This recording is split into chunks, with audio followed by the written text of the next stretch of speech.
Mons Joseph എന്ന ഞാൻ നിയമം വഴി സ്ഥാപിതമായ ഭാരതത്തിൻ്റെ ഭരണഘടനയോട് നിർവ്യാജമായ വിശ്വസ്തതയും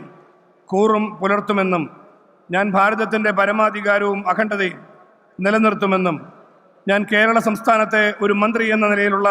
എൻ്റെ കർത്തവ്യങ്ങൾ വിശ്വസ്തയോടും മനസ്സാക്ഷിയെ മുൻനിർത്തിയും നിർവഹിക്കുമെന്നും ഭരണഘടനയും നിയമവും അനുസരിച്ച് ഭീതിയോ പക്ഷപാതമോ പ്രീതിയോ വിദ്വേഷമോ കൂടാതെ എല്ലാ തരത്തിലുള്ള ജനങ്ങൾക്കും നീതി ചെയ്യുമെന്നും ദൈവത്തിൻ്റെ നാമത്തിൽ സത്യം ചെയ്യുന്നു. കേരള സംസ്ഥാനത്തെ ഒരു മന്ത്രി എന്ന നിലയിൽ എൻ്റെ പരിഗണനയിൽ കൊണ്ടുവരുന്നതോ എൻ്റെ അറിവിൽ വരുന്നതോ ആയ ഏതെങ്കിലും വിഷയം അങ്ങനെയുള്ള മന്ത്രി എന്ന നിലയിലുള്ള എൻ്റെ കർത്തവ്യങ്ങളുടെ മുറപ്രകാരമുള്ള നിർവഹണത്തിന് ആവശ്യമാകുന്നതൊഴികെ ഞാൻ ഏതെങ്കിലും ആളുകൾക്കോ നേരിട്ടോ നേരിട്ടല്ലാതെയോ അറിയിച്ചു കൊടുക്കുകയോ